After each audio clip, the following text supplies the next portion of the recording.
respect the game.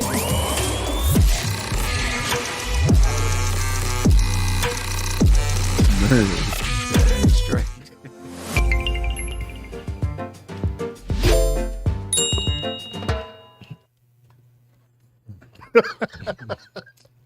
Welcome to ONV Respect the Game podcast.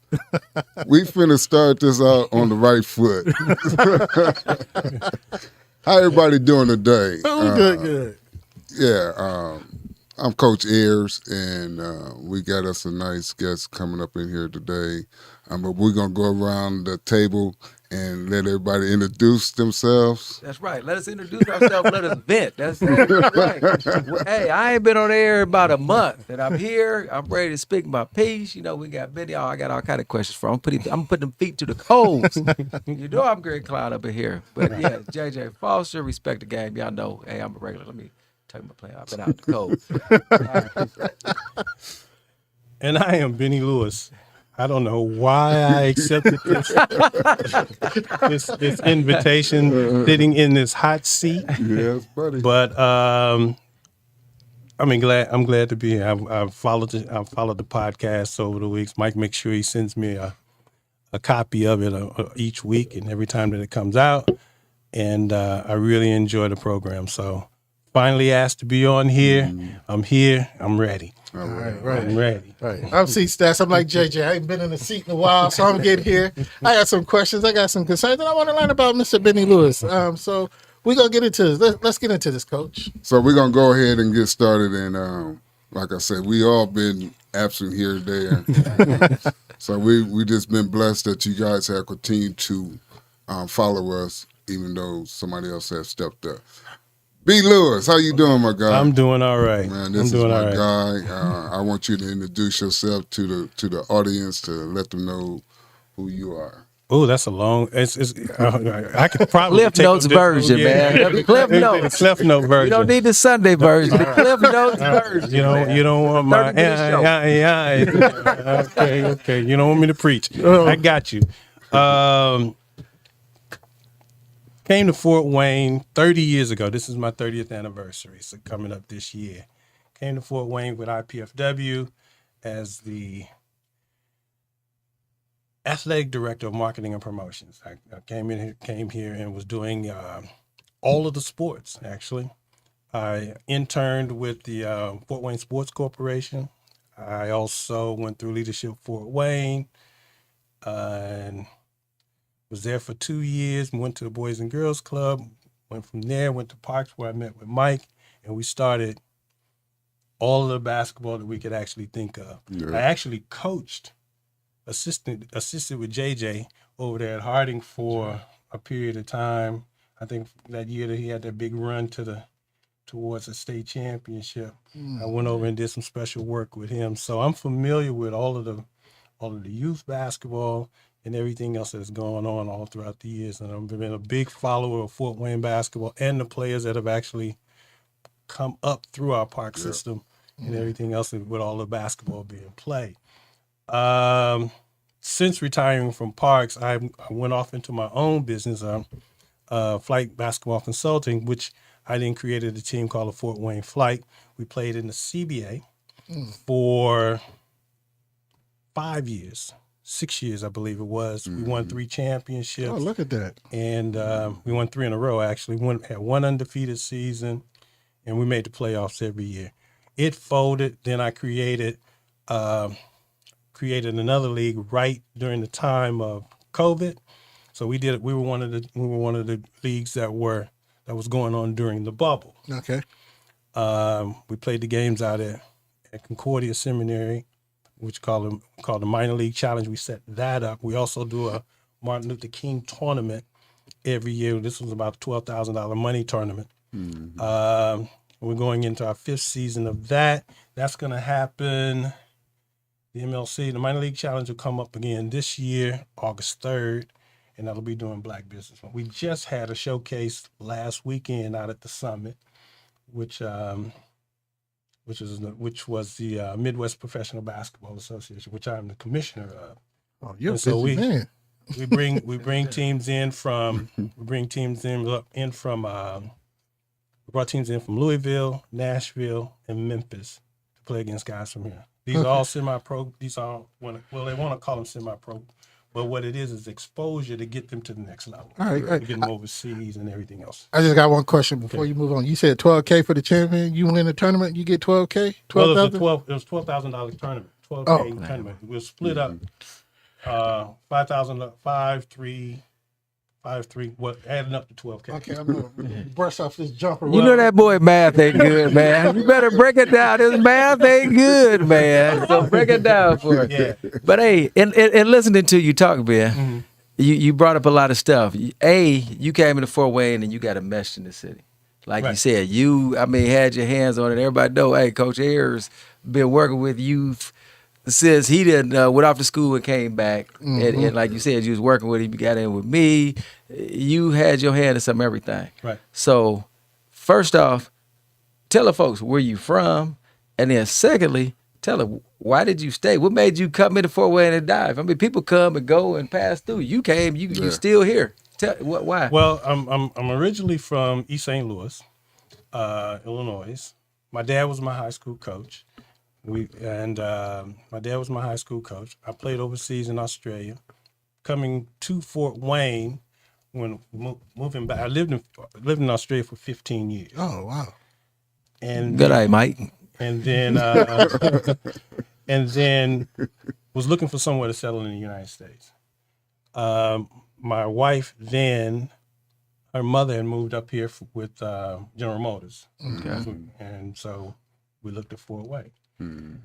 They moved here first. I came here, got a job with IPFW, and just started working in basketball and doing all of the things. At that time, I was trying to get those college kids. I worked with Andy Piazza and also John Williams. They were the coaches out there at the time. But I also worked with the other sports as well. The big soccer event, I put that on. We also did. I don't know if you all remember the Wendy's Classic when we had that was at the Coliseum where Michael Redd and they were all high school players. Shane Battier. Oh yeah. Yeah, I remember that. Yeah. What was the kid named from IU? Luke Rick Recker. Yeah. They all played in that game, and so was McLean. So all of those, and we brought all of those guys in. That was Illinois, Michigan, Indiana, and Ohio for that All-Star. That was that All-Star game there. So we been sort of like that was on that level, and then just been working with it all of the time. So what I'm hearing, Fort Wayne has been very, very good to you. That's what you said. Extreme. I mean, it started with $1 and it ended up with $10. There you go. There you go. $20, and just keeping me involved in all the things. So what do you got going on right now? Right now, like I said, I'm building up to the 5th annual minor league challenge, which is coming up. Okay. So I'm putting teams out there right now. I got about 40 guys playing overseas right now. I'm getting ready to set the next group up to actually go over there. This coming weekend, there's a couple of money tournaments. One is down in Anderson where we got a team that's going there. Well, Team Vision is going down there to play in that, which has got Cruz on it. A lot of local players as well, Cruz and Lowell Griggs. They're all going down there to play in that. I also got another money tournament down in Tampa where the Memphis team is actually going to play. And Memphis and the Nashville team is going down to play. We've got players from here that's going to play with them as guest players to play in that. And then there's also one out in Mexico. I got a couple of players going to play in it's called the World Cup. Gotcha. So players are going to play in that. So what I try to do is just keep guys playing and and active and showcasing and filming them and doing all of those things and keeping them connected and everything else. So that's the thing. Go ahead. I had a question. You were talking about them tournaments. Now, Cruz, and it's coming up. Is it THT or the TBT? TBT tournament. Have you ever had anybody playing that or have ever been involved in that? Yes. Well, we were going to have our own team that put in there at first, but then the Fort Wayne Champs is actually in that tournament. Okay. I try not to clash We have one strong Yeah. team Yeah. from Fort Wayne to be going in something. Fort Wayne champs is in something, or the Mad Ants are in something, or those types of things. And I don't want to try to Take the best. take the best. Yeah. Take the best that's already there. Yeah. I want to focus on overseas. Like you Okay. said, you played 15 years in Australia. I remember, Right. I know we've talked, and you're a little bit older than me, but I'm going to say, hey, in our era, where, going overseas, a lot of people don't understand, the difference between back then and now. Yeah. Back then, you go overseas, your family sending you videotapes of Martin and Living Color. Yep. If you want to watch TV and Right. stuff. Guys' paychecks was going to phone bills because they was talking. It's completely different now because the world is so connected. They got CNN, you got satellite TV, you got the internet, you got WhatsApp. It is completely Zoom. different. There you go. Yeah. So speak to that, to the difference. Like you said, you played, so that the era which I'm talking about, to where guys are at now. And it's funny. I just talked to Cruz over there at your pro-am, and that's what we was talking. He told me he was in Germany, Right. And we kind of had a good laugh, because that's what I was telling him, how it used to be to where it is now. And you retired from Australia. Yeah, I retired over there after that time. I'm gonna tell you, a lot's different. From the flight travel, from the time. I always traveled economy, so you can imagine. And so if you didn't get that exit seat, you were in trouble. That's the first thing. And then now you have all the different types of television. You got 2 movies when I first went over. You got 2 movies that was played on the video on the flight. It was one, and everybody watched the same thing. So it wasn't like, you got your headphones on and you got your own, Right. like it is now. Right. So 2, that was it. You get there. It wasn't a direct flight, so I think my first flight over, I flew from St. Louis to Los Angeles to Fiji to New Zealand to Sydney to Brisbane. Oh, Wow. Seemed like a long trip, Mike. That was a very long trip, man. And my luggage got there probably a day or so later. You must have been an American. True. Funny, yeah. Funny. This was a funny story. And if you know about it, I was arriving in the summertime. It was winter here and the summer there. Right now it's summer here and it's winter there in Australia. So I had this big fur coat on. I had a big cowboy hat on. I had cowboy boots on and everything. This is the 80s, right? And so the cowboy fashion was in. And I'm a Dallas Cowboy fan. So it just fit. So this was like, I'm flying over and I get there, no luggage. So it's like 95 degrees and I don't have a change of clothes. I just got my gear in my bag. So as soon as I get off the plane, he tells me, after all that riding, you want to go straight to the gym, right? I'm sure you do. Right. He just really wanted to see if I could play. Right. No Took me question. in that gym and he said, "Can you dunk? Can you dunk? Can you dunk?" I said, "Yeah, I can dunk." So I went up and dunked a couple and then made some moves and everything else. And then he finally took me to where I was supposed to be staying and things like that. But yeah, a lot different. A lot different.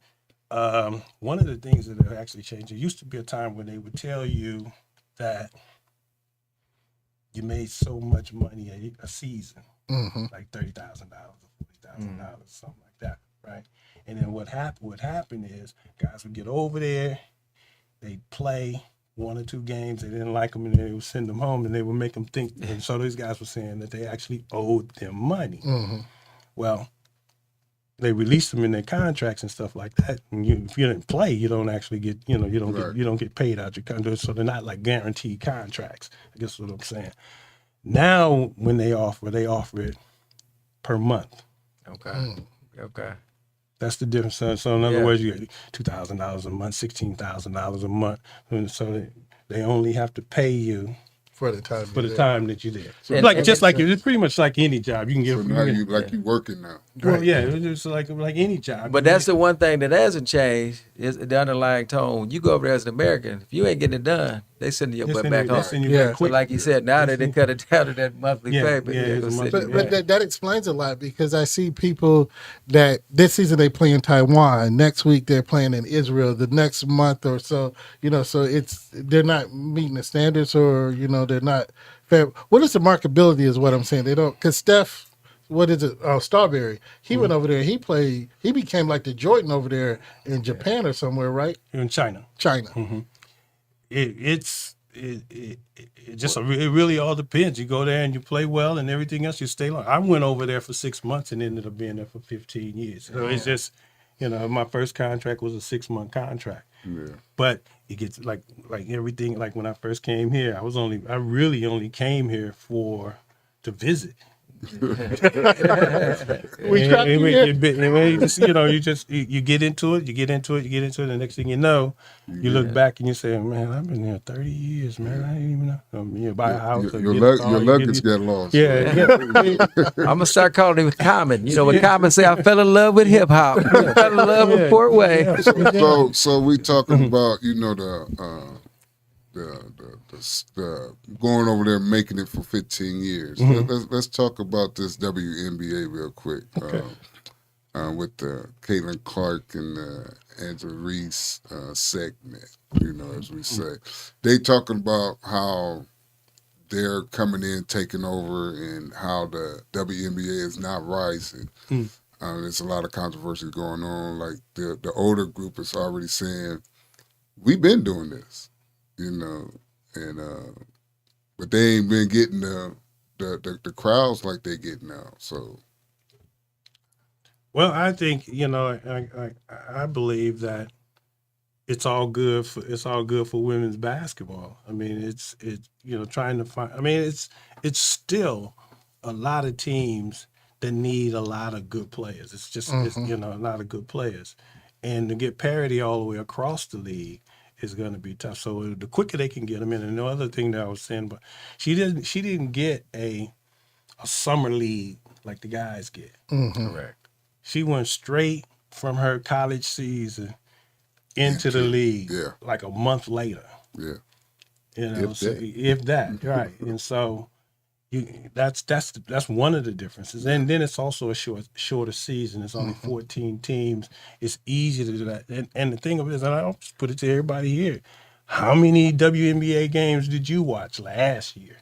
Correct. Or Now, 5 years ago? Correct. You can see all of these names are now being brought up because Angel Reese and Caitlin Clark is in the league. Yeah. I mean, Diana Taurasi's been a name in the league a long time, and so is Brianna Stewart and Sue Bird. you could get names all along the line. Yeah. But it was also dominated at one stage. College was dominated by 5 teams, Yeah. right? Connecticut, Tennessee. Purdue had a team at one time. Notre Dame had a stint in there. UCLA. South Carolina is just new since Dawn Staley. Yeah, it was UCLA. It was Baylor, Stanford. Baylor, Brittany yeah, Griner, yeah. Texas Tech. Yeah. I mean, Louisiana Texas. Where I was Yeah, coming yeah, up with Kim Mulkey. That was my point guard.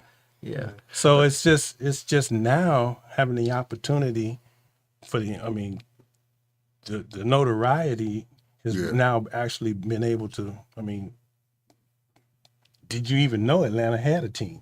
Yeah.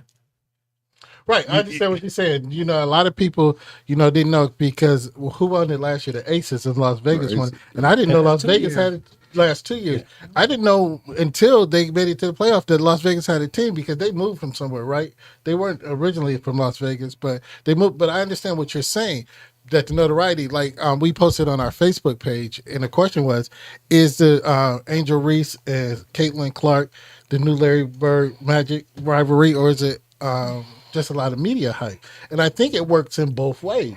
I can't say they're that rivalry yet because they hadn't put in the time, but I do think it's that way. Like you say, when Bird and Magic came in, they did the same thing with the NBA at the time. The NBA was fledgling. They were making money, but they weren't commercial yet. But if you think about it, it started in college. Yeah. Correct.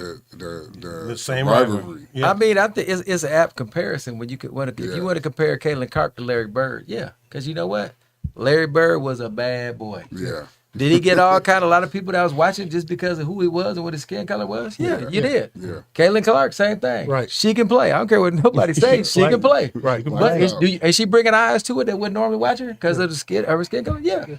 Plain and They simple. put up against hands down. Yeah, they put up against like the toughest teams in the competition. Yeah. But you can best believe She she gonna cook some of them bad. Well, she doing it. She gonna I mean, some of them teams that ain't strong. No, even She the gonna ones that's cook strong, them. she's doing it. That's what I'm saying. like She gonna get them 30s and she gonna get them 30s on some of them lower teams. But like you say, she didn't have no rest. She came straight out of college playing. Right. So her legs is not up under her, but they are getting up under her. Yeah. her and injuries. I'll say this too to finish my point.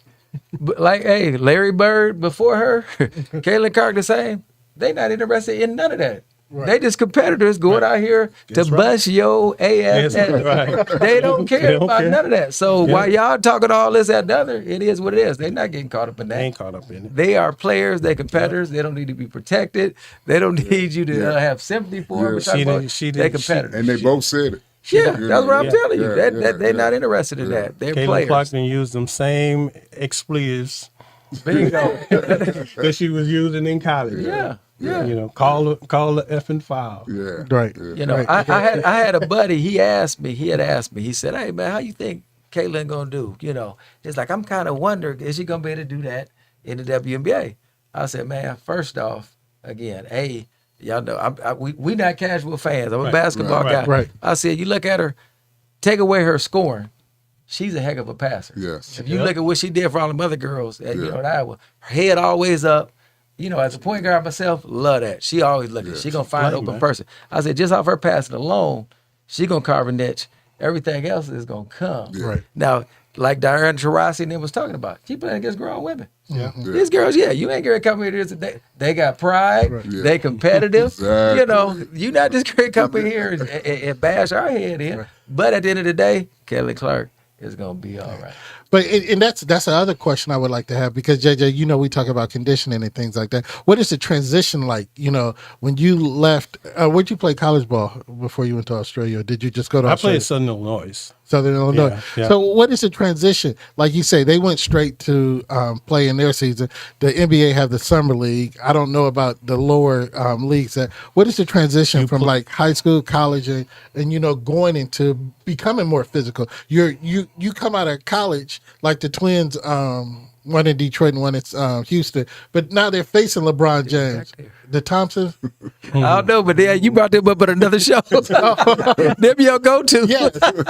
But so you're leaving high school. You're leaving. You're a freshman year of college, and you're going against Shaq. You're going against LeBron. You're going against these people. What is the transition of It's you know? scary. It's scary for the athlete. I know that. I mean, I can remember. I just go back to when my son was playing, and he was playing on the AAU circuit, and they were talking about drafting BJ. Yeah. You know, being a one and done, and possibly going. First, he would have to red shirt at Michigan State, and this is when he was playing with Team Detroit. Anyway, long story. All I could think about was him playing against Ron Artest. Ron Artest with that when he put that arm bar on you. Old school rules. You can't. He came. I said, Ron Artest will break my little son and that. You know, weighing like 6'7", 6'8", 175 pounds or something like that. You can't run away from them guys. So he's got to go. Yeah. Play some college ball, but he wasn't ready for. But they, it's the same conversations all the time when you're seeing these guys, man, at AAU and they're playing, and him and Marcus Johnson were playing at the time, along with Zach Payton, who had, some of these guys are more, their bodies were more built into. Zach was a grown man, no question. And but when you're talking about them going up against grown men, 4 or 5 years, 10 years that's actually in the league, those picks are real. Those screens are real. Those.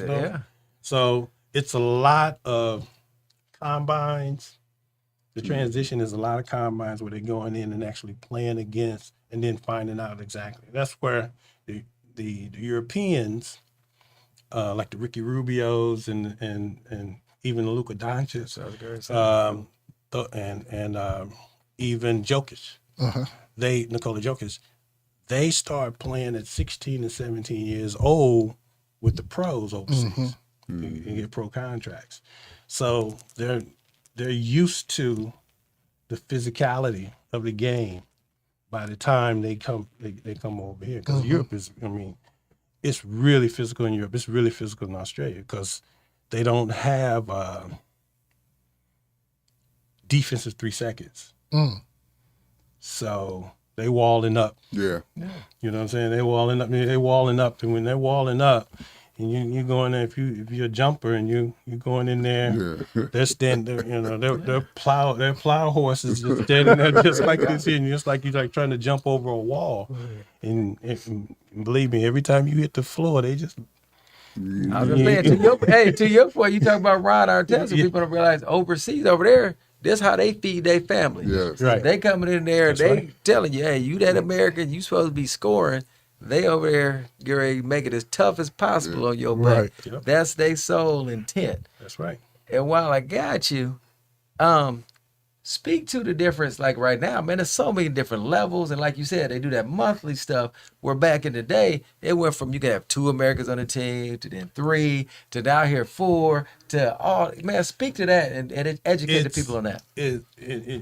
They have not. Well, now it's so many players that have like naturalized, and in Europe they have what they call Bosman, which if you got any type of European citizenship, Right. you can play Okay. for. You don't have to be from. You can be. It's almost like the euro dollar. You can play if you're a Bosman, you're a European player. So That's you how can BJ was, wasn't he? BJ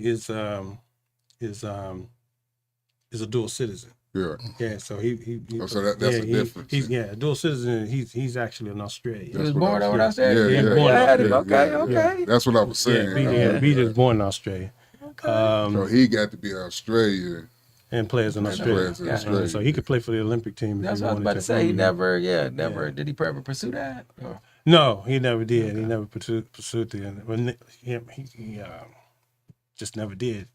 Well, but him, Kyrie Irving was born over there, all around the same time. Him, Kyrie Irving, Dante Exum. Trying to see some other. Dante Exum and Cecil Exum. Cecil Exum played with the same team with Michael. So Jordan. hold on though. Time out.